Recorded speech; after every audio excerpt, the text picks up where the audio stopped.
네, 안녕하십니까. 정인태 신지식인 팁입니다. 저는 국립한국복지대학교 특임교수를 역임한 정인태입니다. 네, 저출산 예산 46조 어디에 쓰이나? 이게 사실상 저출산 예산이 46조면은 우리가 출생하고 있는 아이들을 봤을 때 1인당 약 1억 9천씩 나눠줄 수 있는 돈이에요. 1억 9천. 그러면 1억 9천이라는 돈을 처음에 출산하면 뭐 예를 들어서 한 7천만 원, 그 다음에 우리가 성인이 될 때까지 성인이 될 때까지 양육비를 매달 40만 원씩 지원을 한다든지 이렇게 되면 만 19세까지 지원이 가능합니다. 그러니까 직접 지원 원칙을 해줘야 돼요. 직접 지원 원칙. 그러면은 그 부모가 그 40만 원을 가지고 매달 40만 원을 가지고 어린이집에 보내든 부모가 직접 키우든 그거는 부모의 사정에 따라야 된다라는 거예요. 저는 유아교육을 전공을 했기 때문에 제가 생각하는 부분들은 유아기 때 아이들의 발달이 굉장히 중요해요. 발달의 결정적 시기이기 때문에 최소한 36개월 때까지는 엄마가 직접, 그러니까 부모가 직접 아이를 양육하는 게 좋습니다. 그래서 이거 굉장히 중요한 부분이에요. 그래서 우리가 초기에 아이가 출산했다 그러면은 이거 한 명당 사실상 1억 9천을 지원할 수 있는데 이게 정인태 신지식인 TV에 제가 이거 이렇게 올려놨어요. 네, 그래서 저출생 예산이 46조인데 1인당 이 46조인데 1인당 약 1억 9천을 지원할 수 있다는 거예요. 이게 직접 지원하는 것이 현명하다라는 거고요. 최근에도 제가 그 영상을 올려놨어요. 저출산에 대해서 다양한 영상들을 제가 지금 올려놓고 있는데 여기도 보면은 한 1억 9천 정도를 직접 지원할 수 있다라는 그러한 부분인데 이것을 이제 중요한 부분이 뭐냐면은 여기도 이제 저출산 43조일 때 신생아 25만 명, 한 명당 1억 7,200을 줄 수 있다. 그러면은 이게 24만 명이면 1억 9천 정도, 46조일 경우에 신생아가 25만 명이면은 약 1억 9천 정도를 지원할 수 있는데 처음에 태어났을 때 우리가 뭐 한 7천만 원 정도를 지원해주고 성인이 될 때까지 이 아이에게 양육비를 매달 40만 원씩 지원한다. 그러면은 이거는 굉장히 좋은 그 저출산 문제 해결하는데 굉장히 중요한 부분이 되는 거예요. 그리고 그 돈을 직접 지원해 줘야 된다는 거예요. 직접 지원. 그런데 현재 우리나라 상황들을 보면은 저출산 예산 46조 어떻게 쓰이고 있는가 이렇게 보면은요. 우리나라 예산의 한 10분의 1 정도인데요. 체감이 안 된다라는 거죠. 그래서 이분이 이제 얘기하는 것은 뭐냐면 프리랜서인데 출산 후가도 육아휴직도 직장 어린이집 이용도 어렵다라는 거예요. 지금 상황이 공연 일을 하기 때문에. 그래서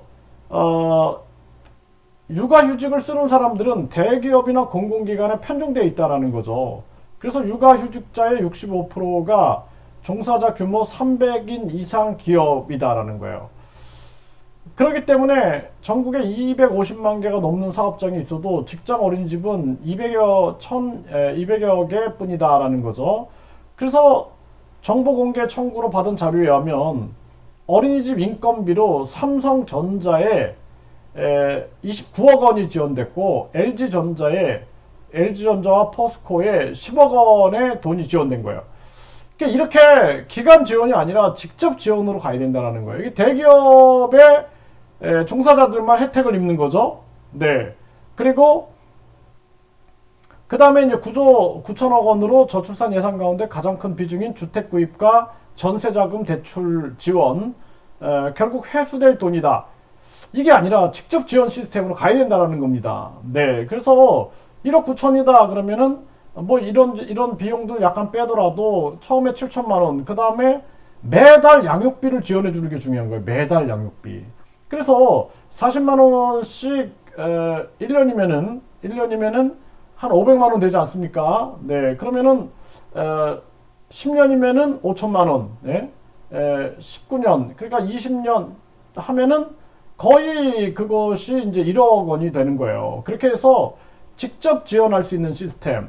그래서 뭐 직접 지원을 30만 원으로 해도 괜찮고요. 그래서 이렇게 해야 한다라는 것입니다. 그리고 지금 여기 보면은 뭐 웹툰 융합센터 직업체험관인 자벌드의 숙련 기술체험관도 저출산 예산에 포함되어 있다라는 거예요. 이상한 뭐 웹툰 융합센터 직업체험관 자벌드 숙련기술체험관이 왜 여기 예산이 여기에 포함되어 있습니까? 그리고 관광활성화 기반 구축, 에코 스타트업 지원, 게임 산업 육성 등도 저출산 예산에 들어가 있다. 아주 웃기는 사람들인 거죠. 네, 이 돈을 편성해 놓고 여기저기 빼먹는 거죠. 네, 그렇기 때문에 이 46조를 분석해 보면 직접 지원은 40%가 채 안 된다라는 거예요. 네, 그리고 간접 지원 분야가 60%, 40%가 그러니까 이게 큰 문제입니다. 그래서 진정으로 이 사람들이 저출산 문제를 해결할 생각이 있는지를 저는 되묻고 싶어요. 우리나라에 보면은 이 한국출산장려협회가 있어요. 그래서 여기 보면은 박희준 이사장께서 이 진짜 수십 년 세월 동안 이 출산 장려를 위해서 뛰고 계신데 이 출산은 계속 떨어지고 있는 거죠. 그러면서 이렇게 구국지사들을 선정하여 뭐 양승조 충남지사, 네, 충남도지사, 또 노원문화센터 김승국, 또 꽃동네 오웅진 신부, 네, 또 영원한 예술인 고학찬 관장, 뭐 이런 분들이 이렇게 선정이 됐다라는 거죠. 또 대선 후보에서 허경영 후보도 이제 선정이 됐고, 그래서 이분이 이 박희준 이사장이 정말 다양하게 이렇게 사단법인 한국출산장려협회에서 다양하게 활동을 하고 있어요. 그래서 정말 이렇게 진정성을 가지고 움직이는 그런 사람들의 목소리를 들어야 되지 않느냐라는 생각이 들고, 뭐 저도 뭐 제가 뭐 출산장려협회처럼 그렇게 크게 뭐 저는 활동한 건 아니지만 저는 항상 생각했던 게 우리나라 저출산 고령화 문제 나라 망한다라는 생각. 그래서 저출산 문제 해결 못한다. 왜냐면 부패된 공무원들이 있고 부패된 정치인들이 있으면 절대로 해결 못한다라는 생각을 했기 때문에 저는 부족 직업군에 대해서 아주 투명한 방법으로 외국인 근로자들을 유치해야 한다. 그래서 제가 이 동남아 국가들과 또 미국, 캐나다, 뭐 독일, 뭐 영국 또는 뭐 뉴질랜드, 호주 뭐 등등 국가들의 이런 근로자들을 어떻게 이들이 유치해 가는가 이러한 부분들을 밀접하게 제가 접근해 가지고 다양한 연구를 했던 적이 많습니다. 그렇기 때문에 지금 우리나라가 직접 지원 체제로 가야 된다. 그렇지 않고 가장 중요한 것은요, 어떤 기관에 지원해주고 이런 문제가 아니에요. 그러니까 부모님한테 직접 지원해줘서 부모님 사정에 맞게끔 하게, 그리고 양육비를 직접 지원해준다라는 게 굉장히 중요한 겁니다. 그래서 프랑스도 저출산 문제 해결할 때 이런 방식을 선택했다라는 거예요. 그래서 우리가 내가 예를 들어서 아이를 태어났는데 뭐 7천만 원 지원해줬다. 그러면은 그 돈 가지고 몇 년은 뭐 예를 들어서 육아에 집중할 수가 있잖아요. 거기에다가 또 매달 양육비가 나온다. 그러면은 얼마나 행복한 그 아이의 발달이 이루어지겠는가. 그리고 그렇게 해야지 이 아이가 나중에 뭐 정신장애나 성격장애, 발달장애 이런 문제에 휘말리지 않게 되는 겁니다. 그래서 진짜 애국자들이 정치를 해야 된다. 그렇지 않으면은 진짜 본질적인 문제는 해결하지 않고 어떻게든 제밥에만 관심이 있는 그런 자들이 정치를 하면은 나라 망한다라는 겁니다.